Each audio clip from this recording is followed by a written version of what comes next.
ഞാൻ ഇപ്പൊ യൂസ് ചെയ്യുന്നത് 96-ലെ ബീസ്റ്റ് ആണ്. നമുക്കറിയാലോ സിയാറ ആണ് ഇന്ത്യയിലെ ആദ്യത്തെ SUV ആണ്. നമ്മുടെ യൂത്ത് ആൾക്കാരുടെ ഇടയിൽ അന്ന് ഇതൊരു ബാഡ് ബോയ്സ് കാർ അങ്ങനെയാണ് ഇത് അറിയപ്പെട്ടുകൊണ്ടിരുന്നത്.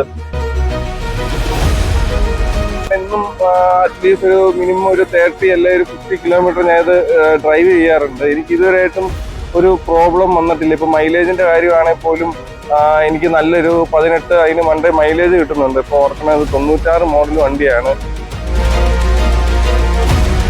ഞാൻ ഈ വണ്ടിയും കൊണ്ട് ഇപ്പൊ എവിടെ പോവുകയാണെങ്കിലും ആൾക്കാർ ലൈക്ക് എത്ര വണ്ടി ഉണ്ടെങ്കിലും ആൾക്കാർ ആദ്യം ഓടി വന്ന് ഒരാളെങ്കിലും എന്നോട് ചോദിക്കും, ഇത് വണ്ടി ടാറ്റ സിയാറ അല്ലേ, ഇതൊക്കെ ഇപ്പോഴും ഓടുന്നുണ്ടോ, ഇതൊക്കെ എങ്ങനെ ഓടിക്കാൻ പറ്റുന്നു? അതൊക്കെയാണ് ആൾക്കാർക്ക് ഭയങ്കര കൗതുകമാണ്. ലൈക്ക് കാരണം ഒരു ജനറേഷനിലെ ഒരു ലൈക്ക് അത്ര ലെജൻഡ് ആയിട്ടുള്ള ഒരു വണ്ടിയായിരുന്നു ഇത്. ഒരു രാജാവെന്ന് തന്നെ പറയായിരുന്നു.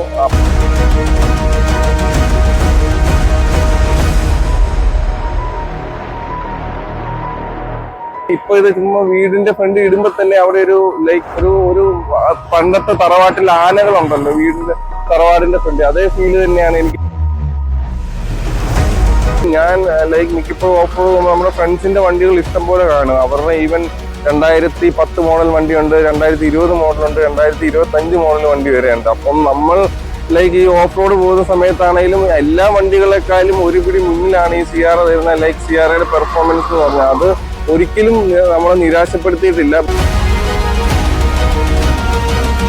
അറിയാലോ പുതിയ സിയാറ ലോഞ്ച് ആവാൻ പോവുകയാണ്. അപ്പം ഞാൻ ലൈക്ക് എക്സൈറ്റഡ് ആണ്.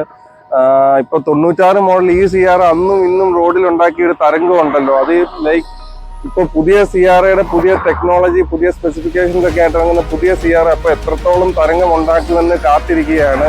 ടാറ്റ സിയാറ ഫാൻസും ടാറ്റ ഫാൻസും കാത്തിരിക്കുന്ന ഒരു നിമിഷമാണ് വരാൻ പോകുന്നത്. The new Sierra is coming.